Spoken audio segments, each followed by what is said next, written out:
اور اس پلاننگ کے تحت انہوں نے جھوٹ بولتے رہے، اور 4 سال جو انہوں نے لگائے ہیں، 4 سال کے اندر کیا جو ڈالر ہے وہ 180 190 پہ نہیں تھا؟ کیا اس وقت مہنگائی جو تھی وہ عروج پر نہیں تھی؟ کیا چینی اس وقت 105 7 10 روپے میں نہیں تھی؟ کیا اس وقت آٹا جو ہے وہ 75 80 روپے کلو نہیں تھا؟ کیا اس وقت باقی چیزیں مہنگی نہیں تھیں؟ کیا اس وقت بجلی مہنگی نہیں تھی؟ اور اس وقت انہوں نے جو کچھ کیا، اور جاتے جاتے اس کو معلوم تھا کہ یہ معاملات ایسے اس کو وہ سنبھال نہیں سکتا تھا، اس وقت پھر جو ہماری پی ڈی ایم جو بنی، پی ڈی ایم نے فیصلہ کیا کہ اس کو ہم نے اتارنا ہے۔ ہم بھی جلسے کرتے رہے، ہم بھی جلوس نکالتے رہے، ہم بھی ریلیاں کرتے رہے کہ یہ اس کی حکومت کو ختم کرنا ہے، یہ ملک کو تباہ کر دے گا۔ اور جس انداز میں اس نے تباہ کیا، حالانکہ اس وقت ان کو چاہیے تھا کہ تھوڑی بہت بجلی کو مہنگی کرتا، تھوڑی بہت باقی چیزوں کو مہنگی کرتا تاکہ چیزیں سٹیبل ہو جاتی۔ اس نے بجائے چیزیں تھوڑی بہت مہنگی کرنے کی بجائے اس کو سستی کر دیا۔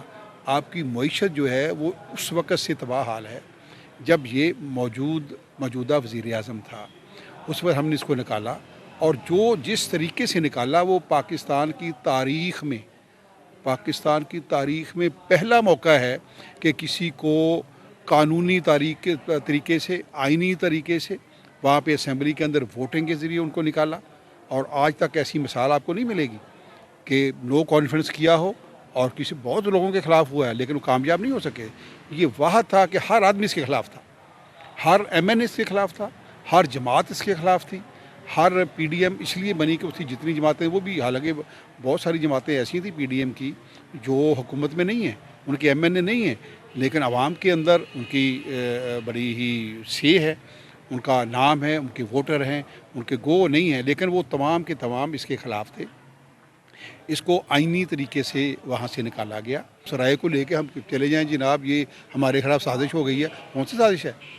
ووٹوں سے نہیں کرایا اس کو، ہم نے کوئی امبیزلمنٹ کی ہے اس میں؟ کوئی ووٹ سامنے تھے، گنتی کے ساتھ وہ گیا ہے۔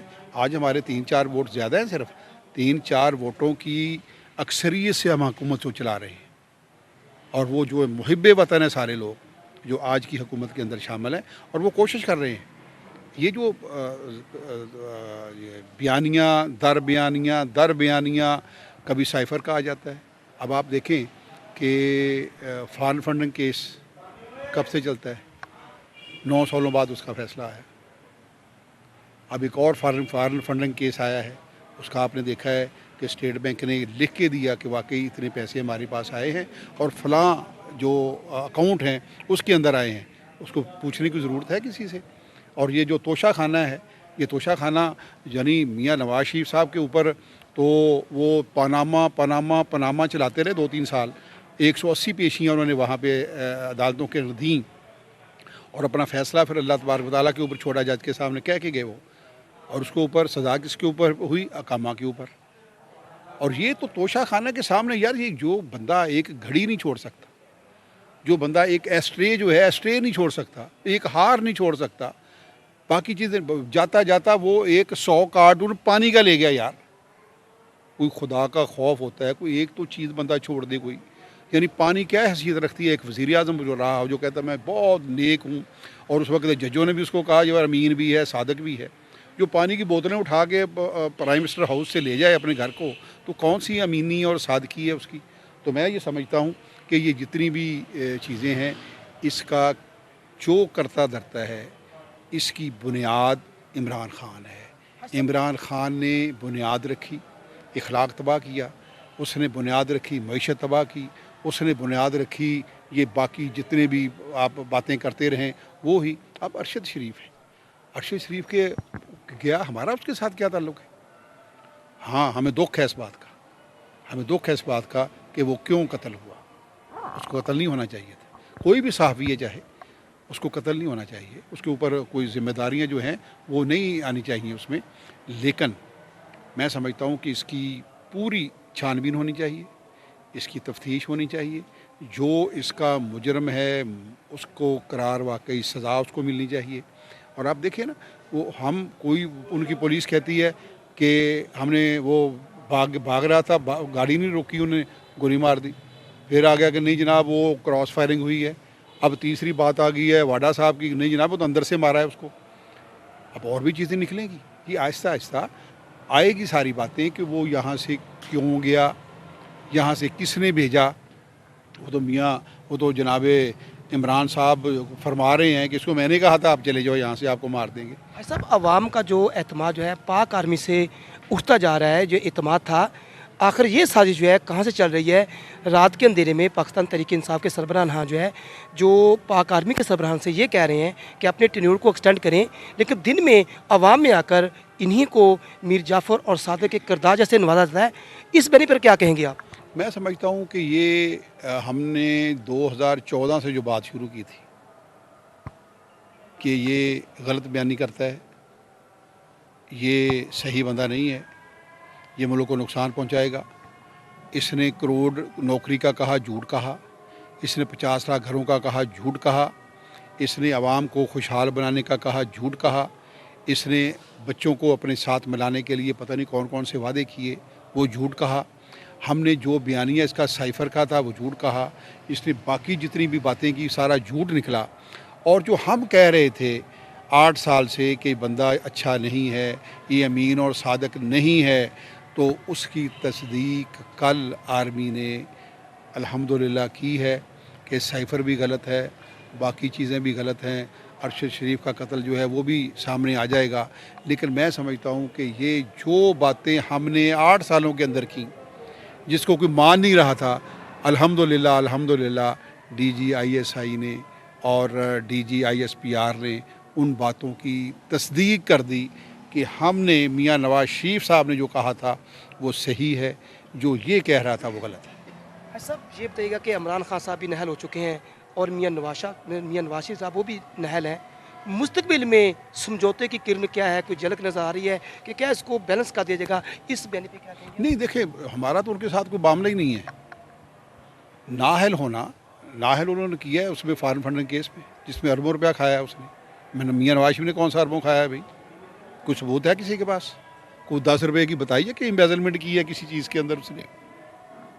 اور کوئی اقامہ کا کیس ہے کہ جناب میں اپنے بیٹے سے تنخواہ کیوں نہیں لی اس نے، یعنی یہ بھی کوئی کیس ہے کہ اپنے بیٹے سے تنخواہ نہیں لی. امبیزلمنٹ کہاں سے آ گئی بھائی؟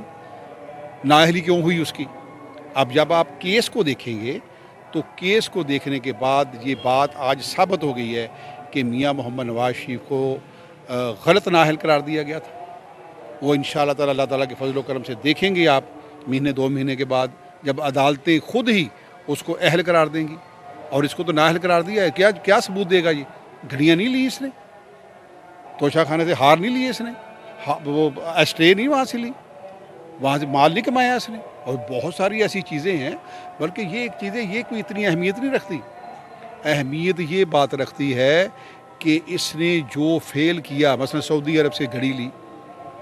سعودی عرب تو کہے گا یار میں 20 ارب، ہم کہتے ہیں 20 ارب ڈالر دیں ہمیں، یہاں سرمایہ کاری کریں.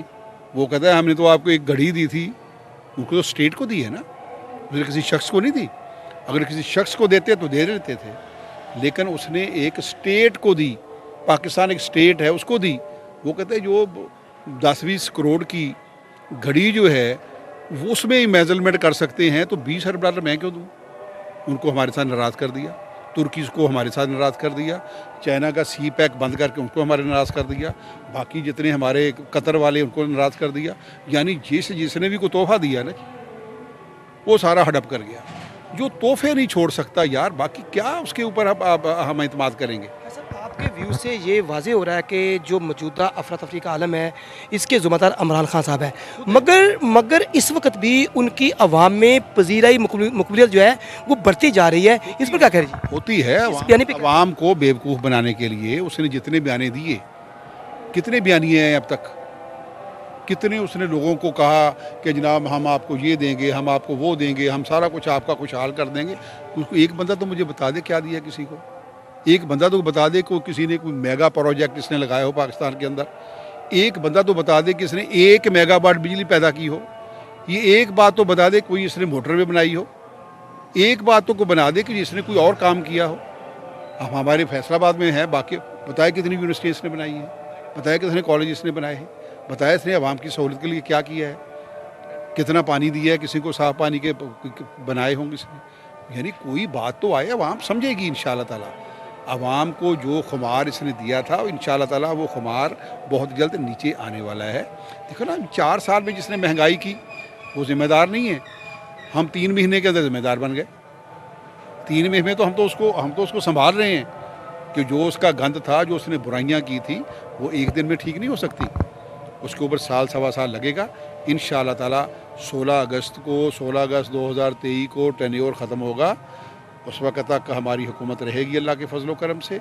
اس کے بعد الیکشن اناؤنس ہوگا تو پھر اللہ تعالیٰ کے فضل و کرم سے ہم آپ کو بتائیں گے کہ عوام کس کے ساتھ ہے. ساری گمبھیر صورتحال میں میری ناظرین آپ کو دیکھ رہے ہیں, عوام کے لیے آپ کا کیا خوشائند پیغام ہے؟ جو صورتحال چل رہی ہے یہ نو ڈاؤٹ جو ہے یہ کوئی قابل قبول نہیں ہے. ان فیوچر میں عوام کے لیے خوشائند پیغام آپ کا کیا ہے؟ میں یہ سمجھتا ہوں کہ سب سے بڑا مسئلہ جو عوام کے اندر ہے وہ آج مہنگائی کا ہے. اس میں کوئی دو رائے نہیں ہے. کوئی نہیں کہہ سکتا مہنگائی نہیں ہے. مہنگائی ہے. ان 6 مہینوں کے اندر میں قوم کا شکریہ ادا کرتا ہوں, خراج تحسین پیش کرتا ہوں کہ قوم نے 6 مہینے کے اندر مہنگائی کو جھیلا. وہاں پہ بجلی کے بلوں کی صورت میں, تیل کی صورت میں, گیس کی صورت میں, بجلی کی صورت میں, اشیاء خوردنی کی صورت میں, باقی چیزوں کی صورت میں قوم نے ایک بہت بڑی قربانی دی ہے. اور انشاءاللہ تعالیٰ آپ دیکھیں گے کہ آہستہ آہستہ اب وہ جو حالات پچھلے 5 مہینے پہلے تھے وہ آج نہیں ہے. جو 4 مہینے پہلے تھے آج نہیں ہے. جو 3 مہینے بھی پہلے تھے آج نہیں ہے. انشاءاللہ تعالیٰ آپ دیکھیں گے کہ بجلی بھی سستی ہو رہی ہے, تیل بھی سستا ہوگا, بجلی بھی سستی ہوگی.